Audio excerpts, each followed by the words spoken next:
ચંદ્રયાન-3 ને લઈને વૈજ્ઞાનિકોમાં જબરદસ્ત ઉત્સાહ જોવા મળી રહ્યો છે। સાયન્ટિસ્ટ પૂનમ ભાર્ગવની સંદેશ ન્યૂઝ સાથે ખાસ વાત। ચંદ્રયાન-2 માંથી શીખ મેળવીને હવે સફળ બનાવવા પ્રયાસ થઈ રહ્યો છે। ભગવાનની સફળતા માટે સાયન્ટિસ્ટ પ્રાર્થના પણ કરી રહ્યા છે। ચાંદ હવે દૂર નથી। વિશ્વભરની નજર ચંદ્રયાન-3ના લેન્ડિંગ પર છે। વૈજ્ઞાનિકોમાં અત્યારથી જ ખુશીની લહેર।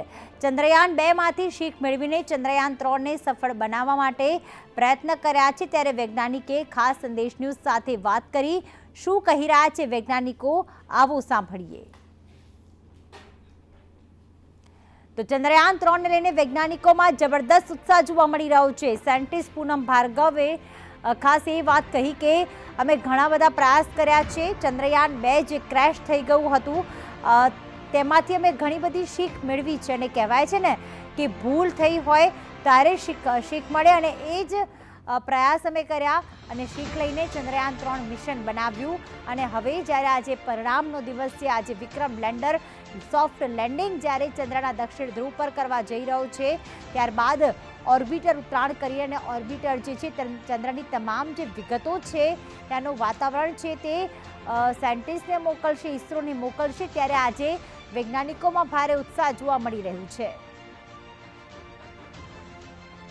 ત્યારે વૈજ્ઞાનિક પૂનમબેન ભાર્ગવ અમારી સાથે સીધા જોડાઈ ગયા છે। પૂનમબેન નમસ્કાર, સ્વાગત છે આપનું। ખરેખર આજનો દિવસ એ વૈજ્ઞાનિકોની મહેનતનો દિવસ છે અને ખરેખર તેમને બિરદાવવાનો દિવસ છે। આપ શું કહેવા માંગો છો આ પ્રસંગે?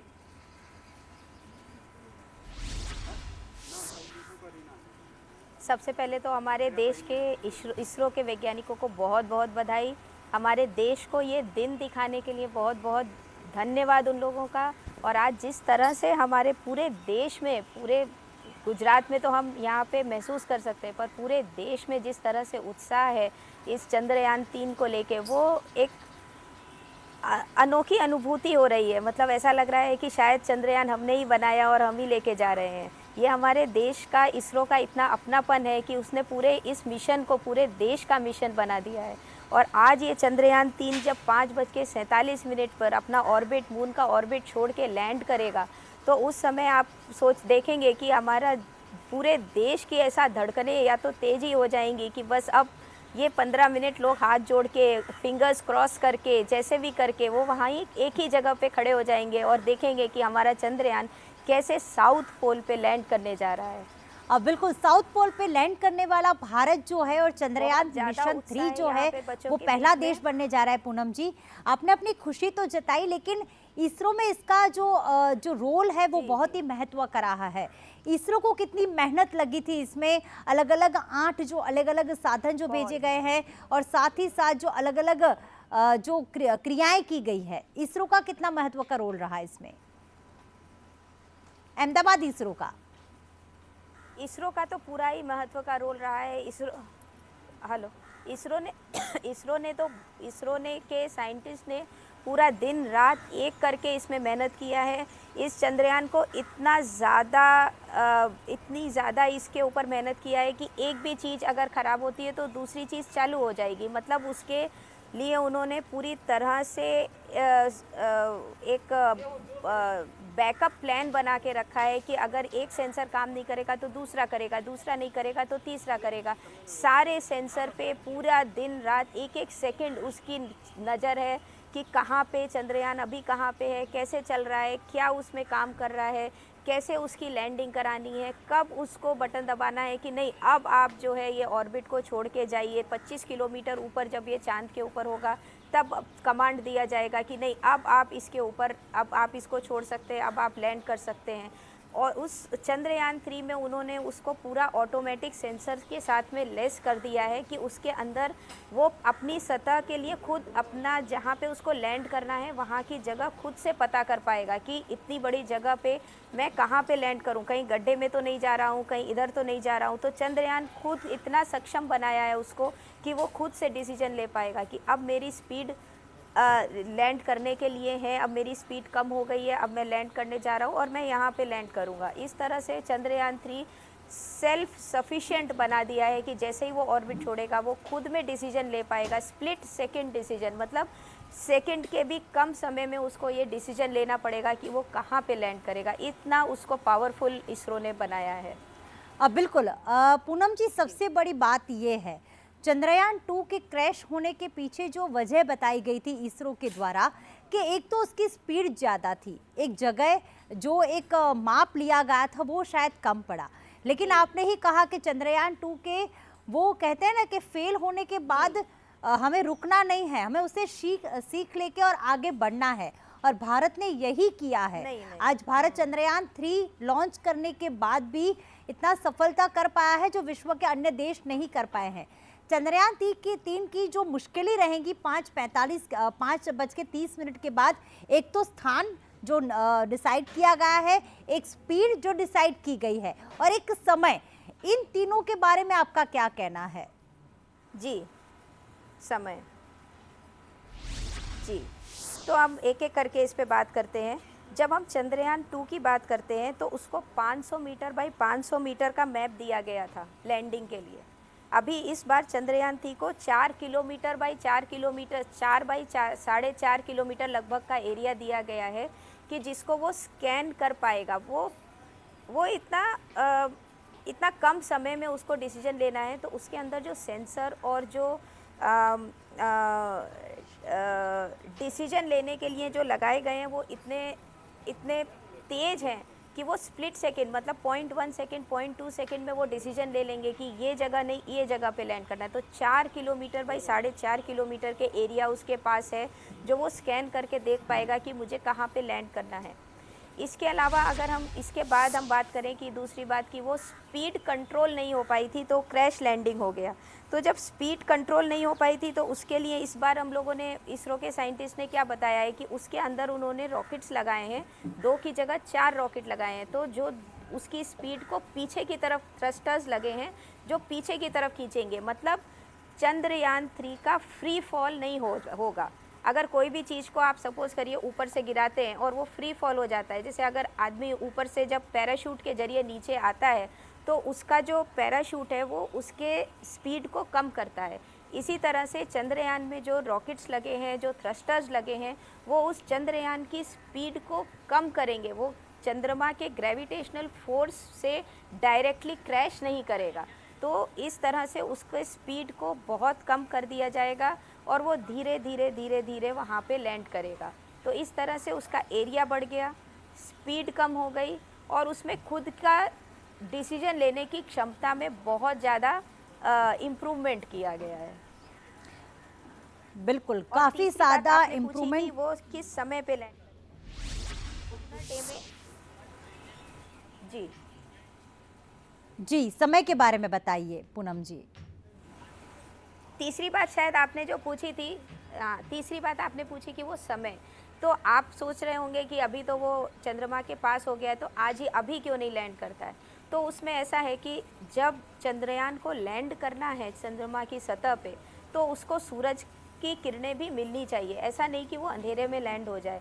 तो जैसे ही सूरज की किरणें आएंगी 23 तारीख को, आज शाम को, उस समय वो वहाँ पे लैंड करेगा, क्योंकि ये साउथ पोल है। तो जब वो वहाँ पे लैंड करेगा उस समय उसको सोलर एनर्जी भी मिलती रहे और वो 14 दिन तक वहाँ पे रहने वाला है, 1 लूनर डे।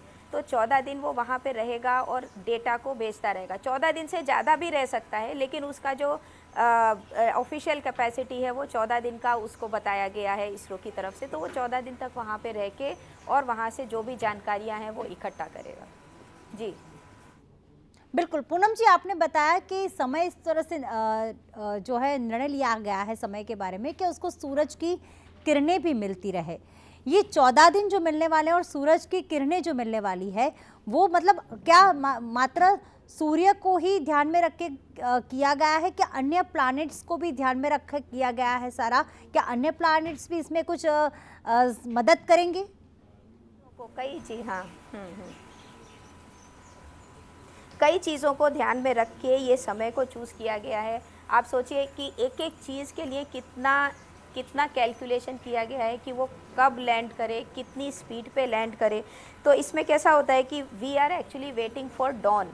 तो जैसे ही डॉन होगा, first light of the 14 days sunshine, first dawn जो होगा, 14 डेज़ की सनशाइन होती है वहाँ पे, तो पहला जो डॉन होगा उस समय जो है वो चंद्रयान को वहाँ पे लैंड किया गया। और इसमें सभी प्लैनेट्स को, सनलाइट को, पृथ्वी को, हर एक को ध्यान में रह के, हर एक की गति को, हर एक की स्थिति परिस्थिति को ध्यान में लेके वो जगह की गणना की गई है कि हम चंद्रयान को किस समय पे साउथ पोल पे लैंड करें।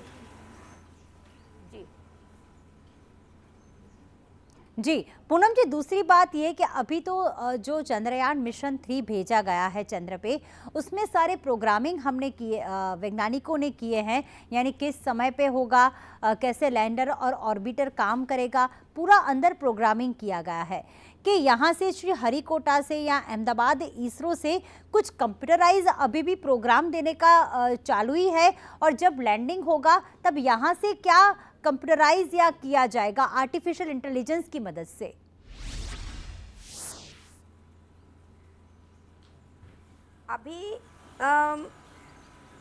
अभी इसरो हर समय एक एक सेकंड की खबर वहाँ से इसरो के पास है और पूरा कंट्रोल इस समय इसरो के पास है। लेकिन जब इसरो कमांड देगा कि आप ऑर्बिट छोड़ दीजिए और लैंडिंग की तरफ जाइए, उस समय वो पूरा प्रोसेस ऑटोमेटिक हो जाएगा। इसीलिए जो हम बोलते हैं ना कि 15 मिनट्स ऑफ टेरर, वो इसीलिए हम बोल रहे हैं क्योंकि जैसे ये चंद्रमा है और उसकी सतह पे, उसके ऑर्बिट पे ये जो है चंद्रयान ये मूव कर रहा है, बराबर। अभी ये चंद्रयान को इसरो ने कमांड दे दिया कि अभी आप ऑर्बिट छोड़ दीजिए। तो जब वो ऑर्बिट छोड़ेगा और उसके थ्रस्टर्स जो हैं वो उसकी स्पीड को कम करेंगे, ऊपर की तरफ खींचेंगे, और चंद्रमा उसको नीचे की तरफ खींचेगा, जिससे फ्री फॉल नहीं होगा और वो धीरे धीरे लैंड करेगा। जैसे ही वो ऑर्बिटर को छोड़ेगा, ये पूरा जो प्रोसेस है ना वो ऑटोमेटेड हो जाएगा। अब उसके बाद ऑटोमेटेड करना ज़रूरी इसलिए भी है क्योंकि पृथ्वी से चंद्रयान तक जो समय लगता है एक सिग्नल जाने का, वो 2 से 2.5 सेकंड लगता है।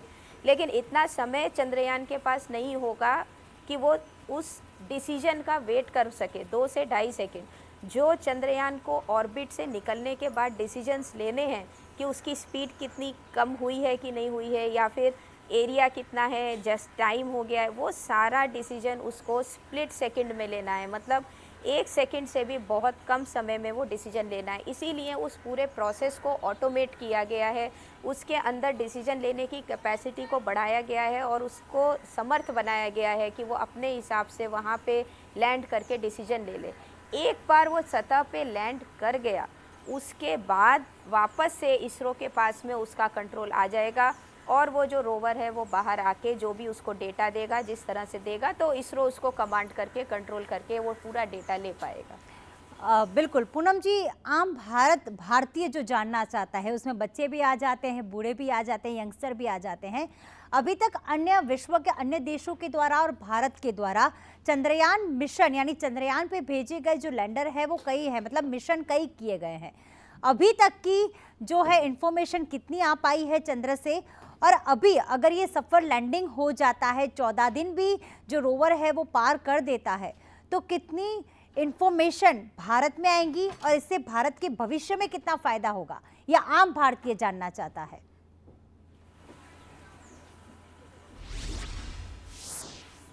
आम भारतीय की मैं बात करूं तो आज हमारा Gujarat council on science and technology की तरफ से बहुत ही नॉर्मल सी मैं एक बात बताती हूं। तो हमारे स्कूल के जो बच्चे हैं, हमारे हर डिस्ट्रिक्ट में कम्युनिटी साइंस सेंटर है, तो वहाँ पे वो लोग स्कूलों में जाके बच्चों को उत्साह को देख रहे हैं। तो बच्चे जो है ना अपनी कल्पनाओं का चांद बना रहे हैं। उनको तो ये पूरा भरोसा है, हमको भी है, पूरा भरोसा है कि आज चंद्रयान जो है वो चंद्रमा पे लैंड कर जाएगा। एक बार वहाँ पे लैंड कर गया, वहाँ की सतह का पता चलेगा, वहाँ की जो सीज़मिक एक्टिविटी होती है, कंपन होता है, धरती कंप जो होता है, वो सीज़मिक एक्टिविटी को पता करेगा। वहाँ की सतह कैसी है, वहाँ पे और क्या अगर हमको सब कुछ आगे रिसर्च करना है कि वहाँ पे क्या मिनरल्स हैं, क्या है, वो सारी चीज़ों का डेटा तो चंद्रयान को मिलेगा। लेकिन आप हमारे जो देश के जो छोटे छोटे बच्चे हैं वो ऐसा सोचते हैं। एक बच्चे ने हम लोगों ने एक पेंटिंग कंपटीशन किया था, तो एक बच्चे ने ऐसा पेंटिंग बनाया कि वहाँ पे उसको मैकडी का पिज़्ज़ा मिल रहा है। तो आप सोचिए कि कल्पनाओं की उड़ान कहाँ से कहाँ तक पहुँचती है कि बच्चा जो है वो चंद्रयान में बैठा है और वो चंद्रमा पे जा रहा है मैकडी का बर्गर खाने।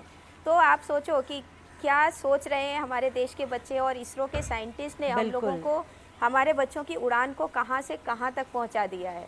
मतलब सब हाथ जोड़ के खड़े हैं कि बस अभी चंद्रयान ये लैंड हो जाएगा और हम जब बड़े होंगे तो हम तो सीधा चांद पे ही पहुंचने वाले हैं। बिल्कुल। तो इस तरह से उत्साह है बच्चों में, और बच्चे ही नहीं, जो हमारे घर में मेरे मम्मी पापा भी हैं, मतलब मेरे घर में जो बड़े बुजुर्ग हैं और भी घरों में हैं, वो भी भगवान के आगे आज हाथ जोड़ के बैठे हैं कि आज तो हमारा चंद्रयान लैंड कर ही जाना है। वो मेरी मम्मी तो बोलती हैं कि नहीं, आज तो ये मेरे जीवन का ये सबसे बड़ा पल होगा कि जो है चंद्रयान आज मैं देखूंगी टीवी पे कि वो चंद्रमा पे लैंड कर गया। तो इस तरह का उत्साह एक छोटे बच्चे से लेके और एक 60 70 80 साल के बुजुर्ग तक हमको देखने को मिल रहा है। तो साइंटिस्ट तो आप सोचिए उनकी धड़कनें कितनी बड़ी हुई होंगी, जिन्होंने इसमें एक्चुअली में काम किया है, वो तो आज अपने टीवी स्क्रीन या अपने कंप्यूटर के आगे से बिल्कुल भी हिलने वाले नहीं हैं।